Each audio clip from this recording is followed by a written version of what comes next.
Hello friends, myself Dr. Sarthak Mohanty, and today in this video we'll discuss about one of the most important cranial nerve that has the lion's share in supplying the extraocular muscles. It's the oculomotor nerve. Now this nerve supplies all the extraocular muscles except the lateral rectus and the superior oblique. It has two components, a somatomotor component supplying the extraocular muscles and a visceromotor component supplying the ciliary ganglion. These two components origin from two nuclei, an oculomotor nucleus which gives rise to the somatomotor component and supplies the extraocular muscles, and the Edinger-Westphal nucleus which gives rise to the visceromotor component supplying the ciliary ganglion. So it starts at the level of superior colliculus where there is the oculomotor nucleus. This is the superior colliculus, here is the oculomotor nucleus. The nerve starts from here, passes medially to the red nucleus. This is the red nucleus. It passes medially to it and emerges at the ventral surface of the midbrain. Then it passes in between the superior cerebellar artery and the posterior cerebral arteries. In between these two arteries, the nerve emerges. And then it passes straight and pierces the arachnoid matter at the triangular interval between the free and attached margin of tentorium cerebelli. Now this is a nice picture. Here is the attached margin of tentorium cerebelli and here is the free margin of tentorium cerebelli. This is the free margin of tentorium cerebelli. It's the attached margin. So there is a triangular interval between these two.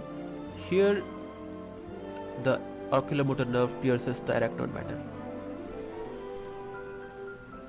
So then it passes straight and just ahead it pierces the dura mater lateral to the posterior clinoid process. This is the posterior clinoid process.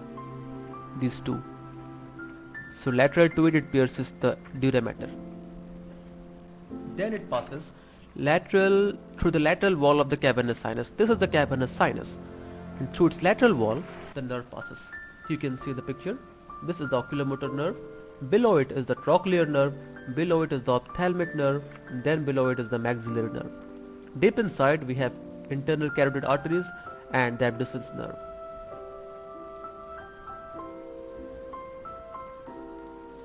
Now this is a nice picture of cavernous sinus, lateral view of cavernous sinus. Here we can see the topmost is the oculomotor nerve, below it is the trochlear nerve, and deep inside we have internal carotid artery and the abducens nerve. Now then it exits the cranial cavity via the superior orbital fissure. This is the superior orbital fissure. It exits the cranial cavity.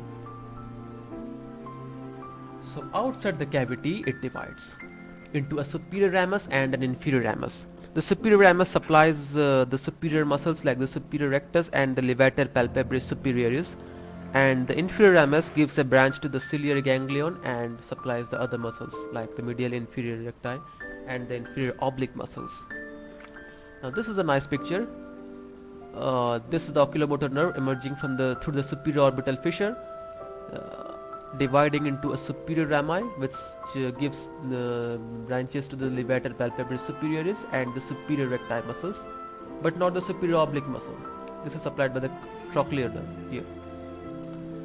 And an inferior rami which gives preganglionic branches to the ciliary ganglion, the postganglionic branches to the short ciliary nerves, and other branches to the inferior recti and inferior oblique and the medial recti muscles.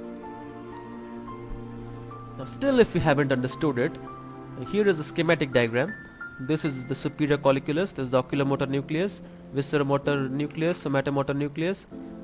Then this nerve passes medial to the red nucleus, passes through the ventral surface of midbrain, then passes in between the superior cerebellar and posterior cerebral arteries, pierces the arachnoid matter at the level of free and attached margin of tentorium cerebelli. Then it pierces the dura mater at the lateral to the posterior clinoid process.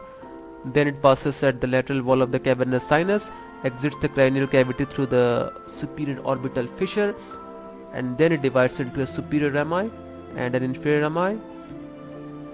Superior rami supplying the levator palpebrae superioris and the superior recti muscles, inferior rami giving preganglionic branches to the ciliary ganglion, which gives postganglionic branches to the sphincter pupillae and the ciliaris muscle, and another branch of the inferior rami gives branches to the medial rectus, inferior oblique and inferior rectus. What happens when there is a lesion in this nerve? Obviously there is paralysis of the three recti muscles and the inferior oblique muscles, causing the eye to rotate downward and slightly outward. So how is that? Here is the directions of gaze, where you see that the oculomotor nerve has a component which pulls the eye upward and medially. So when there is a lesion in the nerve, these movements disappear. So what is left is an unopposed action of the sixth nerve laterally and the fourth nerve here towards this side. So as a result, there is a component which pulls the eye towards this side. Resulting component pulls the eye towards this side, so eye will remain in this position, down and out. Next. Also there is paralysis of the levator palpebrae superioris muscle, which causes drooping of eyelid.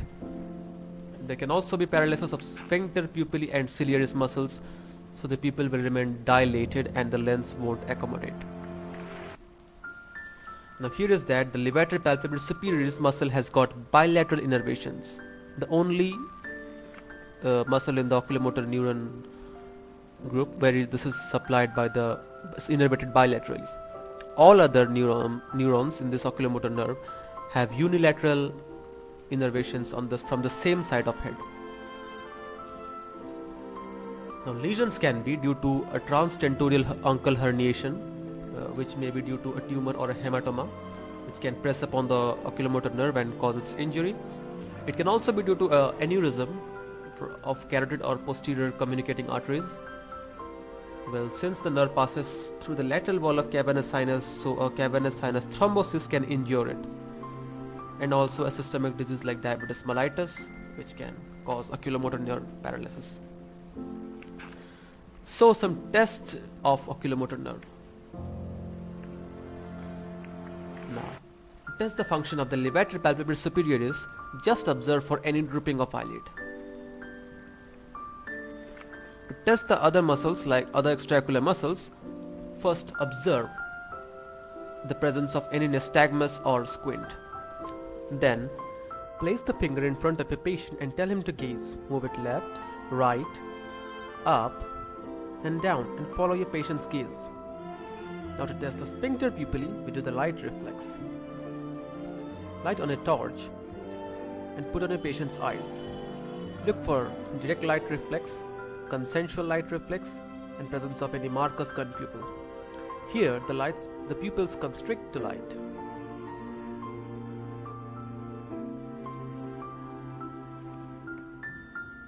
So I hope you find this presentation interesting and helpful, and I thank Dr. Saraswata Mahanti for being my subject, and thanks for watching.